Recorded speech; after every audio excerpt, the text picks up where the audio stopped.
नमस्ते बच्चों, कैसे आप सब लोग। बेटा आज हम स्टार्ट कर रहे हैं नॉर्मेलिटी।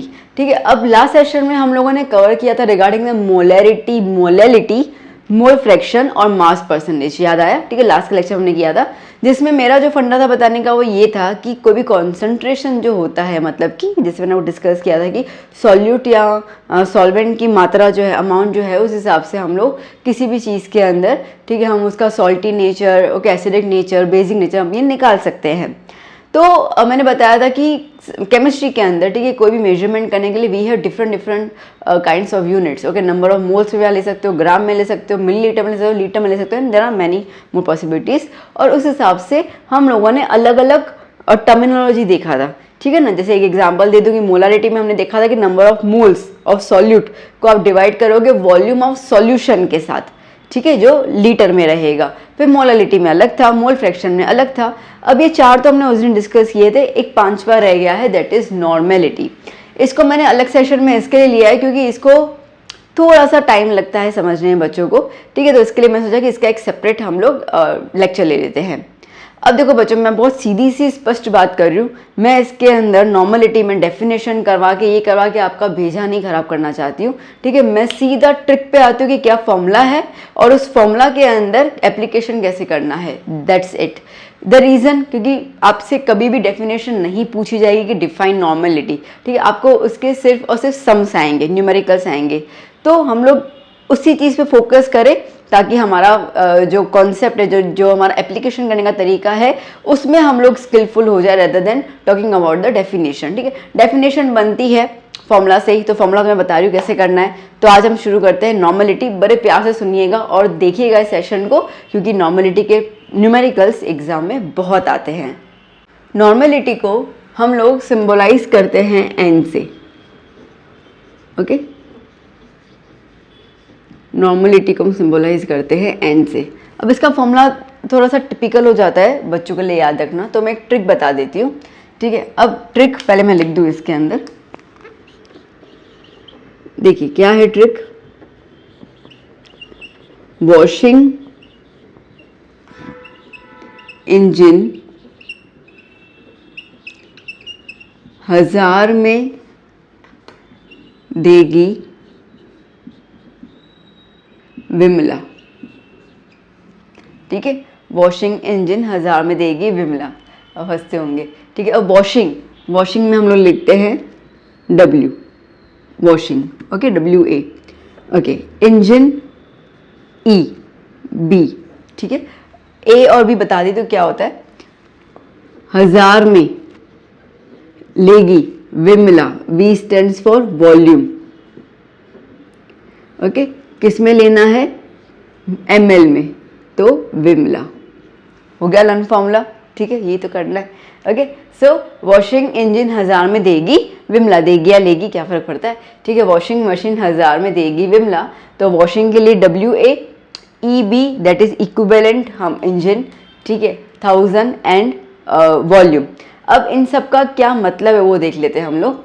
तो देखिए WA that is weight of solute.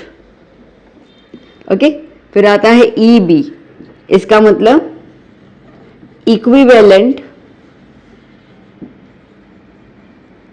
Mass of solute. 1000 तो ठीक है। ठीक है, और ये हो गया वॉल्यूम इन ml। ओके, अब देखिए वेट ऑफ द सॉल्यूट तो आपको क्वेश्चन में दिया होगा। ठीक है, जैसे NaCl है, कुछ भी है, मिक्स करना है हम लोगों को, तो वेट तो आपको वहाँ पे दिया होगा। यहाँ पे बात आती है इक्विवेलेंट मास की। ठीक है, कि हमें अब सीखना पड़ेगा कि इक्विवेलेंट मास कैसे निकालने हैं सॉल्यूट का। अब सॉल्यूट हमारे पास 3 तरीके के आते हैं बेटा। एक आता है हमारे पास एसिड में भी आ सकता है हमारे पास सॉल्यूट। ठीक है, जैसे कि HCl हो गया, H2SO हो गया, पानी में डिजोल्व करते हैं ना हम लोग उसको सॉल्यूशन बनाने के लिए। ठीक है, एक हो सकता है बेस और एक हो सकता है सॉल्ट। ठीक है, तो अब इनका फॉर्मूला क्या है, बहुत इजी बता रही हूँ मैं, सुनो यहाँ पर। देखिए एसिड जो होता है उसके अंदर H+ आयन होता है, पता ही है ना। एग्जाम्पल आप देख लो, HCl हो गया, H2SO4 हो गया, HNO3 हो गया, ठीक है, H2PO4 हो गया, मतलब बेसिकली हाइड्रोजन होता है, तभी तो हम उसको एसिड कहते हैं, 10 में देखा था। तो इसका जो फॉर्मूला रहेगा, क्या इक्विवेलेंट मास निकालने का जो फॉर्मूला रहेगा एसिड के लिए क्या रहेगा, मोलार मास ऑफ सब्सटेंस, जो भी आपको कंपाउंड दिया हुआ है उसका मोलार मास मतलब मॉलिक्यूलर मास। ये कैसे निकालते हैं हमने लास्ट सेशन में देखा था, ठीक है। तो मोलार मास अपॉन, अब क्या हो जाएगा, नंबर ऑफ हाइड्रोजन एटम कितने हैं। जैसे कि HCl में एक ही हाइड्रोजन है, H2SO4 में 2 हैं, HNO3 में एक ही है, तो आपके कंपाउंड में, ठीक है, जितने हाइड्रोजन होंगे उसको आप डिवाइड पे कर लेना। आपका ये जो वैल्यू निकलेगा इसको हम कहेंगे equivalent mass of the solute. Solute मतलब डिसॉल्व हो रहा है, सीधी सी बात है, ठीक है। बेस की बात करते हैं, देखो बेस में आ जाएगा KOH, NaOH, okay, MgOH twice, बहुत सारे आ सकते हैं ना इसके अंदर, तो बेस के अंदर, ठीक है। तो जो भी कंपाउंड रहेगा, इसका मतलब कि आपको यहाँ पे OH के बारे में देखना होगा, तो क्या हो जाएगा, मोलार मास ऑफ सब्सटेंस या सॉल्यूट, ठीक है, ऑफ सॉल्यूट, एक ही बात है, upon number of OH atoms, ठीक है। OH कितने एटम है वो देख लेना। जैसे कि यहाँ पे OH एक ही है, यहाँ पे भी एक है, यहाँ पे OH 2 आ रहे हैं, तो डिवाइड बाय 2 कर लेंगे, क्लियर हो गया, ठीक है। अब हम बात करते हैं सॉल्ट की।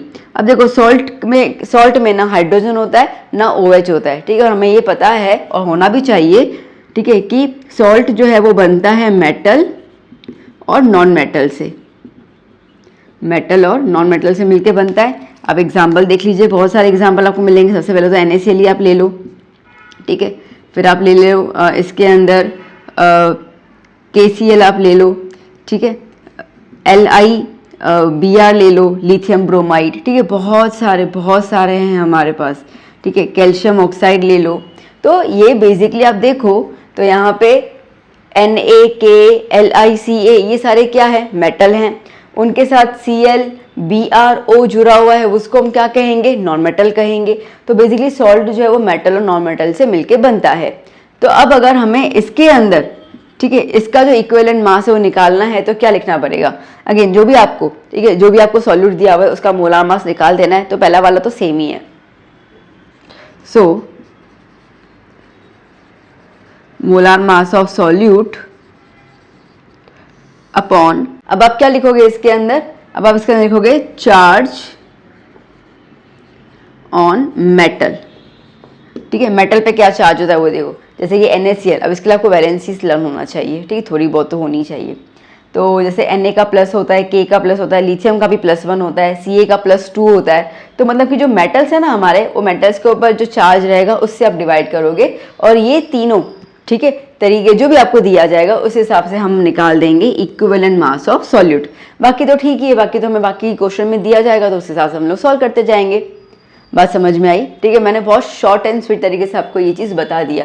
आप जब बुक देखोगे ना, आपको उसके अंदर एसिडिटी, बेसिसिटी, ऐसे कुछ चीज़ें आएंगी, ठीक है, जो थोड़ा सा कॉम्प्लिकेटेड क्रिएट हो जाती है। बच्चों को याद नहीं रहता है एसिडिटी मतलब क्या होता है, बेसिसिटी मतलब क्या होता है। अब अगर मैंने आपको जैसे ही बता दिया कि नंबर ऑफ हाइड्रोजन आइटम, इसको हम क्या बोलेंगे, इसको और कुछ नहीं बोलेंगे, बेसिसिटी बोलेंगे, और कुछ नहीं है ये, ठीक है। नंबर ऑफ OH माइनस आए तो इसको हम कहेंगे एसिडिटी। तो बेटा अब ये टर्मिनोलॉजी दिमाग में बिठाओ, ठीक है, बैकग्राउंड में ये चीज़ दिमाग में रखनी है ज़रूर, बट जो फॉर्मूला के हिसाब से आपको क्या याद करना है, एसिड मतलब H होता है तो नंबर ऑफ H एटम्स, ठीक है। तो आपको थोड़ा सा जल्दी आप रिलेट कर पाओगे उस चीज़ों से, rather than the using the word acidity and the basicity, okay. खैर वो तो टेक्स्ट में लिखा ही हुआ है, तो मैंने आपको एक सिंपलेस्ट तरीके से आपको ये चीज़ बताया। तो पहले आप इसको नोट डाउन कर लीजिए बहुत अच्छे से, फिर हम एग्जाम्पल्स करते ताकि आपको इसकी प्रैक्टिस हो जाए कि कैसे नॉर्मेलिटी निकालना है हम लोगों को। Write down. एक एग्जाम्पल ले लेते हैं हम लोग। देखिए एग्जाम्पल इस तरीके से, बहुत बेसिक एग्जाम्पल ले रही पहले तो मैं। Calculate normality of 80 gram NaOH in 1000 ml solution, ठीक है। बहुत बेसिक चीज ले ली मैंने। तो अब यहाँ पे क्या है, देखो क्या है, कैलकुलेट क्या करना है, नॉर्मलिटी, चलो वो तो क्लियर है हम लोगों को, और किसमें करना है, 80 ग्राम ऑफ NaOH। अब सबसे पहले बेटा देखो सॉल्यूट क्या दिया हुआ है, NaOH। NaOH क्या होता है, बेस होता है, ओके। तो इतना तो क्लियर होगा कि बेस है इसके अंदर, और इसका जो गिवन मास है मतलब कि WA कितना दिया हुआ है 80 ग्राम। ओके, अब पहले नॉर्मेलिटी निकालना है ना, तो उसका पहले फॉर्मूला लिख देते, देखते हैं अपने को क्या क्या चीजें और चाहिए। तो नॉर्मेलिटी इक्वल्स टू क्या था, वॉशिंग इंजन 1000 में देगी विमला। ठीक है, यहाँ पे आपको वॉल्यूम भी दिया हुआ है। ठीक है, यहाँ पे आपको वॉल्यूम दिया हुआ है 1000 ml। ठीक है, तो कुछ कन्वर्ट करने की जरूरत नहीं है हम लोगों को। अब पहले से आपको वेट दिया हुआ है 80 ग्राम, तो वो तो क्लियर है, पर आपको इक्विवेलेंट वेट निकालना जरूरी है। ठीक है, अब इक्विवेलेंट वेट हमने क्या बोला, बेस है। सो इक्विवेलेंट वेट ऑफ NaOH हमें निकालना है, तो उसका फॉर्मूला क्या था, बेस के लिए क्या है, molar mass of NaOH upon number of OH atoms. ठीक है, ओके, अब NaOH का मोलार मास पहले निकालते हैं हम लोग। सो मोलार मास mm लिख देती हूँ मैं। ठीक है, मोलार मास ऑफ NaOH क्या हो जाएगा, Na plus O plus H, Na के लिए 23, O के लिए 16 और H के लिए 1। ठीक है, प्लस कर लेते हैं हम लोग, कितना हो जाएगा 39 प्लस 1 40। ठीक है, ये हो गया 40 ग्राम पर मोल। ओके, तो अब इन्होंने बोला है कि मोलार मास ऑफ NaOH मतलब कि 40 upon number of OH atoms. अब आप देखो NaOH है तो कितने हैं OH, एक ही है, तो डिवाइड बाय 1, इसका मतलब इक्विवेलेंट मास क्या हो जाएगा 40 हो जाएगा। चलो यहाँ पे लिख देते हैं हम लोग, wait total given is 80, equivalent weight कितना हो गया है 40,000, और वॉल्यूम कितना दिया हुआ है 1000 ही दिया है इन लोगों ने। ठीक है, तो 1000 कैंसिल आउट हो गया। ठीक है, 0 0 कैंसिल आउट हो गया, 4 1 जा 4 2 जा, तो आंसर क्या आया 2n। Okay, n is the symbol, तो नॉर्मलिटी कितना आया 2n। ठीक है बेटा, समझ आया। ओके, एक आध और एग्जाम्पल ले लें हम लोग, इसको रब कर दूं मैं। पहले आप स्क्रीनशॉट ले लीजिए इसका, या वीडियो पॉज करके पहले लिख दीजिए, मैं तो रब कर दूं।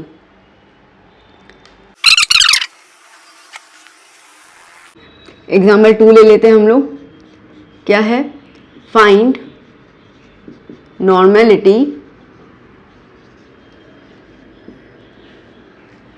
Of 0.321 gram of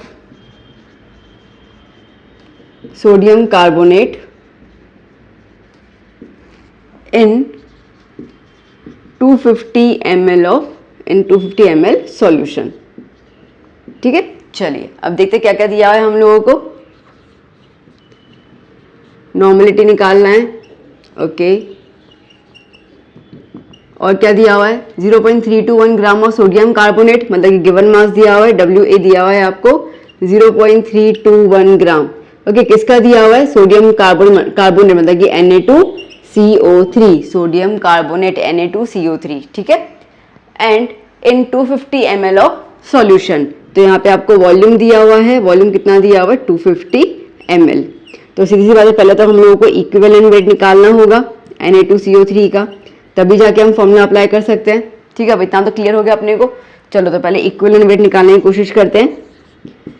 equivalent weight of Na2CO3, क्या फॉर्मूला होता है इसका, molar mass of Na2CO3 upon, अब देखो बेटा ये क्या है, Na2CO3 इसमें H है नहीं है, OH है नहीं है, मतलब क्या हो गया, सॉल्ट हो गया। तो सॉल्ट में मैंने क्या लिखवाया था, चार्ज ऑन मेटल। ठीक है, मेटल पे क्या चार्ज है वो अपने को देखना है। चलिए अब बात करते हैं पहले मोलार मास ऑफ Na2CO3। तो Na2CO3 मतलब कि 2Na, 2 Na है, प्लस एक कार्बन है, प्लस 3 ऑक्सीजन है। तो Na का मास होता है 23, कार्बन का होता है 12 और ऑक्सीजन का होता है 16। ओके, कितना हो जाएगा 46 प्लस 12 प्लस 48, प्लस कर लेते हैं हम लोग, 48 प्लस 12 इज 60, 60 प्लस 46 इज 106 ग्राम पर मोल। ओके, चलिए तो यहाँ पे अप्लाई कर ले हम लोग इसको, तो 106। ओके, अब देखो बेटा चार्ज ऑन मेटल, मेटल यहाँ पे क्या है, पहला मेटल होता है, यहाँ पे 2 है। ठीक है, बेसिकली Na का जो चार्ज होता है वो +1 होता है, याद है ना, ठीक है, Na का जो चार्ज होता है वो +1 होता है, बट यहाँ पे आपके पास 2 हैं, तो इसके लिए चार्ज को कैसे डिवाइड करोगे, डिवाइड बाय 2 करेंगे हम लोग। तो क्या हो जाएगा 553। ओके, तो इक्विवेलेंट मास कितना आ गया 53। चलो अब फॉर्मूला अप्लाई करते हैं हम लोग। Normality equals to washing engine 1000 में देगी विमला। ठीक है, चलो तो अब वॉशिंग इंजन, वॉशिंग मतलब WA कितना है 0.321 अपॉन ये कितना हो जाएगा 53 मल्टीप्लाई बाय 1000 डिवाइड बाय 250। ठीक है, ठीक है ना। चलो तो पहले हम लोग 321 अपॉन 53 इंटू ये पॉइंट के बाद 3 डिजिट्स है तो डिवाइड बाय 1000 ले लें, ऊपर में भी 1000, तो मैंने डेसिमल रिमूव कर लिया तो 1000 कैंसिल आउट हो गया। क्या बच गया हमारे पास 321 अपॉन 53 इंटू 250। ओके, अब इसको डिवाइड करना है, तो पहले हम लोग 53 इंटू 250 को कर लें तो समथिंग आएगा 13,250। सो 321 डिवाइड बाय 13250 का कुछ डिवीजन जो आएगा वो आएगा 0.024। ठीक है, इतना आ गया नॉर्मेलिटी। क्लियर बेटा। तो बेसिकली मैंने ओहो मिट गया ये मेटल। ठीक, तो बेसिकली बेटा मैंने जो ये एग्जांपल लिया ये मैंने बहुत सिंपल लिया है। ठीक है, बहुत ज़्यादा सिंपल, क्योंकि मुझे इसे समझाना है कि नॉर्मेलिटी को निकालना कैसे और उसके अंदर जो चीज़ें हमें चाहिए वो कैसे आपको फाइंड आउट करनी है। ठीक है, इतना सिंपल शायद आप लकी होंगे तभी आ पाएगा। ठीक है, क्योंकि बेसिकली एग्जाम में एडवांस समझाएंगे, बट ये सिर्फ आपका कॉन्सेप्ट क्लियर करने के लिए था। इसका स्क्रीनशॉट ले लीजिए। नहीं, आप स्क्रीनशॉट नहीं लेंगे वरना वो डिलीट पे चला जाता है। ठीक है, आप वीडियो पॉज कीजिए और उसको पहले लिख दीजिए। तो बेटा फिर मिलते हैं नेक्स्ट लेक्चर में। ठीक है, आई होप आपको ये पूरा समझ में आ चुका मोलैरिटी का कॉन्सेप्ट क्या है और एप्लीकेशंस क्या है। नेक्स्ट लेक्चर में हम इस चैप्टर के जो बाकी टॉपिक्स है उसको हम कंप्लीट करेंगे and then we'll go for the NCERT solution. Yes, we will discuss the questions of NCERT, each and every question. ठीक है, NCERT और NCERT एग्जाम्पलर, एक बार अगर ये दोनों चीज़ें आपकी मजबूत हो गई ना बेटा, फिर तो आपको कितने भी DPPs मिल जाए, कुछ भी कर ले, आप एटलीस्ट दिमाग लगाना स्टार्ट कर सकते हैं उनके अंदर। तो ये आपके बेस हैं। ठीक है, मैंने शायद लास्ट लेक्चर में कहा था, मैं अभी भी कह रही हूँ कि वो जो दुनिया में दिखा देते कि ये कर रहे हैं उस पर मत जाना बेटा, मत जाना। ठीक है, वो ऐसा भूल भुलैया तुम उलझ जाओगे। ठीक है, उलझ जाओगे बिल्कुल। तो सबसे पहले आप कुछ भी हो ना, NCERT टेक्स्ट बुक और NCERT एग्जाम्पलर ही सॉल्व करना। एक बार आप उसके अंदर माहिर हो गए ना, फिर आप कोई भी रेफरेंस में उठा लो, कुछ भी कर लो, कोई दिक्कत नहीं आएगी। ठीक है, मार्क माय वर्ड्स। तो वेल, कैसा लगा सेशन जरूर कमेंट में मुझे बताइएगा। वीडियो अपने फ्रेंड्स को जरूर शेयर कीजिए। मिलते हैं नेक्स्ट लेक्चर में। Till then keep learning. Bye bye, take care.